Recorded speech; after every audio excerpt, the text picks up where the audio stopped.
साल 2011 में मुंबई आतंकी हमले की रात गोलियों और ग्रेनेड की बौछार के बीच डटे रहने वाले जाबाज आईपीएस अधिकारी सदानंद दाते एक बार फिर आतंकवाद के खिलाफ देश की सबसे अहम लड़ाई के अगुवा बने हैं। अब बतौर राष्ट्रीय जांच एजेंसी यानी एनआईए प्रमुख उन्होंने अमेरिका से 2008 मुंबई हमले के आरोपी तहव्वुर हुसैन राणा को भारत लाने में एक महत्वपूर्ण भूमिका निभाई है। 2008 में एडिशनल कमिश्नर थे, इसकी भी बात कर लेते हैं।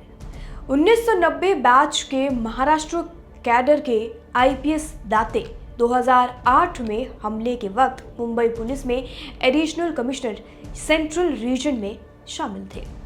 सीएसटी स्टेशन पर कामा अस्पताल पर जब आतंकी हमला कर रहे थे तब दाते ने बहादुरी से मोर्चा संभालते हुए कसाब और अबू इस्माइल का सामना किया था। जवाबी कार्रवाई में अबू इस्माइल घायल हुआ और दोनों आतंकी वहां से भागने पर मजबूर हो गए। हालांकि इस संघर्ष में दाते खुद भी ग्रेनेड हमले के शिकार हो गए थे और वो भी घायल हो गए थे, लेकिन उन्होंने डटकर आतंकियों को टक्कर दी और अपनी लड़ाई पूरी की। कसाब के खिलाफ चले मुकदमे में उनकी गवाही बेहद निर्णायक रही और न्याय प्रक्रिया को मजबूती मिली। मार्च 2024 में एनआईए का नेतृत्व संभालने के बाद से दाते ने आतंकवाद विरोधी अभियानों में तेजी से अपनी लड़ाई लड़ी, पीछे नहीं हटे। उनका डटे रहना सभी को चौंका दिया और एक प्रोत्साहन देता है उनका ये हिम्मत वाला काम।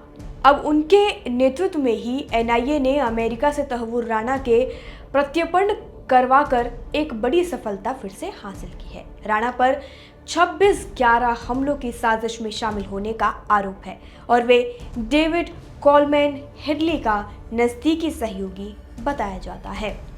अब जब राणा भारत में है, उसके खिलाफ चल रही एनआईए की जांच की बागडोर भी सीधे सदानंद दाते के हाथों में दे दी गई है। ऐसे में देश को एक बार फिर दाते से बड़ी उम्मीद है कि वे 26/11 की साजिश की परतें खोलने और असली मास्टरमाइंड तक पहुंचने में निर्णायक भूमिका निभाएंगे। अमेरिका से लाए जाने के बाद गुरुवार यानी 10 अप्रैल यानी कल तहव्वुर राणा को दिल्ली की पटियाला हाउस कोर्ट में पेश किया गया, जहां से उसे 18 दिनों की एनआईए की हिरासत में अब भेज दिया गया है।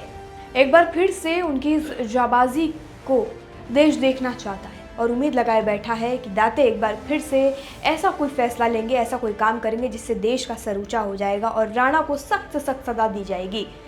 इस वक्त सोशल मीडिया पर तहव्वुर राणा को लेकर कई सख्त कार्रवाई देने की मांग उठाई जा रही है और दाते से काफ़ी ज़्यादा लोगों को उम्मीद भी है, जिसे लेकर लोग एक्स पर ट्वीट्स कर रहे हैं, एक्स पर अपनी इच्छाएं लिख रहे हैं और दाते से काफ़ी ज़्यादा उम्मीद लगाकर बैठे हैं। हमारे देश के एक ऐसे आईपीएस अधिकारी जिसका नाम लेते ही गर्व से सर ऊंचा हो जाता है, उनका जो योगदान रहा है आतंकवादियों को सज़ा दिलाने में, हमारे देश को एक न्याय की तरफ लेकर जाने में, वो एक इस आईपीएस ऑफिसर ने निभाने का काम किया है।